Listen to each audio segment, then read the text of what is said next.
Hi, welcome to my studio. Let's have a yarn. I go to do my YouTube videos and I'm like, oh, what do I do? What do I do? And I'm going to just show up. That's what I'm going to do. I'm going to show up and I'm just going to be me. And I'm going to show up every day for 30 days. So yesterday was one. Now I've tried this. This is my third attempt at this. Usually I make it into about, 2 weeks. So let's see how we go. I am determined now. This year I have decided that I am just going to keep going. Like, content creating is my passion and I'm just going to keep going till this works. I'm now at currently, over 100 subscribers. I think, not exactly sure. And I've got 500 watch hours on my overall channel for the last however long it's been a while, but I haven't been uploading regularly, but now I'm going to. So watch this channel. I will put in a screenshot of where my channel sits right now, but what I'm wanting to do is show up, learn YouTube, learn how to share myself, and really just talk about like the experiences I've had. I think it's quite interesting because when I meet people out in the world and, we'll chat a little bit. And then when I start telling them about my life, that's when I get engagement. That's when people are interested, because I think I've had a different kind of life. Today, I thought, talk about the fact that I'm so sensitive. I'm an extremely sensitive human being, and I feel the planet. I even feel plants. At the moment, I'm working as a landscape gardener, and I can literally put my hand on a plant and know what's wrong with it. I'm not kidding. That really happens. That really happens. In fact, a little story I have of that was we went with my business partner. We went to a place where they had a whole strip of hedges, and there's about 30 meters of hedge. It was a lot, and it was dying, and they didn't know why. Some of it was dying, some of it wasn't. And I went to the bit that was okay, and it looked pretty new and it looked pretty good. And then the other stuff, I put my hand on it and I spoke to it, and I heard it saying, "We're grandpas, we're done, we're over, it's the end of our life." And I went, I wonder if there's a life cycle to hedges. So I looked it up.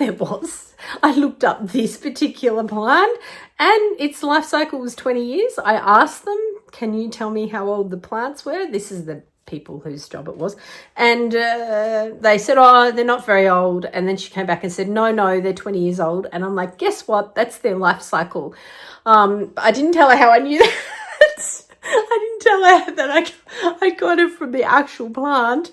But living life like that and being that sensitive and living in a world that is stuck with scientific materialism, basically, if you can't see it, touch it, feel it, if it's not logical, it's not real, that kind of world, I don't fit in that kind of world very well.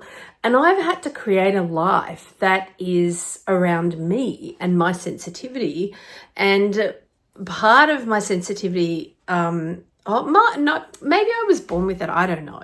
I mean, I had one of those childhoods. If you've watched any of my other videos, you'll know that I had trauma from my past and all that sort of stuff, which we do. And I've worked really hard on it. So you're not going to see a lot of traces of the pain on my face because it's not there anymore. I do have some, of course, but I've worked really hard at it. And how I've done this is that I always believed that there was an answer. That if, so when my mother died and I had a breakdown and I went to the therapist, and I thought that I would go for a bit and I'd feel better. And I didn't. I felt maybe marginally better, but quite often I'd go and I'd feel worse. And I didn't understand, so I went to another therapist because I'm like, this needs to work because I want to get back on my life, And that other therapist thought I was a bit nuts. And then I went on a spiritual retreat because I thought that's what would work. And it did. It helped me because this person helped me get into my heart. And then I just lived through my heart center, and I lived through feeling into my heart and feeling the flow of life. Like when I felt disconnected from my physical body and from what I would call myself, I found that I make really bad choices. So I learned to find ways to come back to myself. And I still find that I'll get disconnected, particularly if I'm around a lot of people. Shopping centers are the worst for me. Like energetically, they're just like, oh, too full on. So I've been living a life very energetically sensitive, and I'm not a woo-woo person, although people would think I was, because I have been a spiritual teacher for a long time, and I've been using meditation and spirituality for a long time to support myself. But I'm more of a kind of show me the evidence kind of person. I'm the kind of person that wants to know how something is working, why it's working, how do we fix it. And I had to go on trust when it came to the journey that I went on, because oh my gosh, there's so many layers to this journey, but the little bit that I'll talk about today is that I fell into becoming a healer. I found out that I was a psychic. My sister had been working as a psychic in LA, and I thought that was really impressive. And she would talk to me about, people coming to visit her and how their grandmother would be talking to her when they were there, and, their passed over grandma sort of thing. And I was like, wow. I was like, I wish I had that. And I had no idea that I did, because at that point, and there's a while ago, like life has changed a lot, like spirituality, psychic ability, all of that stuff. It's a lot more mainstream now. Whereas when I started way back when, we didn't have the words. And I read this book that had words like clairsentient and claircognizance instead of clairvoyance. Now, clairvoyance is vision, and I don't have the vision in the way that I thought vision was. Like I thought you just see stuff, Instead, what I see it like is like a dream. It's like a memory of having a dream. That's how I see stuff. But what I realized was I was clairsentient, that I felt stuff. And once I realized that, bang, overnight, I just had all this psychic ability, which was nuts. And I didn't really know what to do with it. And then one day I fell into doing psychic work because I was at a market. I didn't have the things I was selling. I didn't know what to do because I'd set up a stall. I couldn't leave. And my partner said, sell readings. And I did. And that was the end of it. That was the beginning of a new life. I was a single mother, and I made good money. And I also made people happy. And I gave people a lot of peace. And then I honed the craft. I found that most people that came to see me actually needed therapy, that they were there really to look at bigger issues than just, tell me my future. They were actually searching for deep soul answers. And I began to see that what was needed was a way for people to heal their connection to themselves. And really, when we're going through what I'd call the healing journey, really what we're healing is our disconnection from ourselves. Because once you get into yourself and you go deeper and deeper into yourself, and you feel that inner peace that we all have, but we have lost connection to, that's where the true magic is. And then the things that have happened to us don't seem to be as hard. It's like we're searching to heal stuff that's really painful. But when you prick around at things that are painful, like your story, it recreates the story. And I'm not saying that that doesn't help a little bit. It does.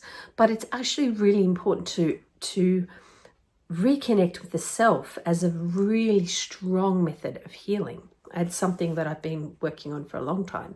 And so my psychic work began to be about supporting people to find themselves, to come back to themselves. And that's what I feel like we're all on this planet doing. And when I found myself, it's like, boom, everything rips off and I have to find myself again.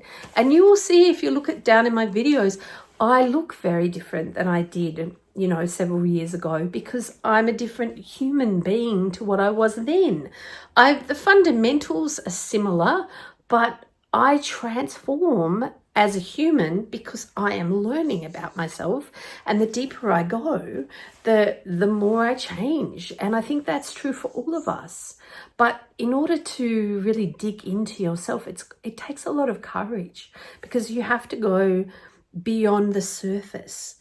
And for me, like, one of the things that I've found incredibly difficult is identity, because we have this world now that's so full of images and images of women being very feminine and pretty, and all of that sort of stuff.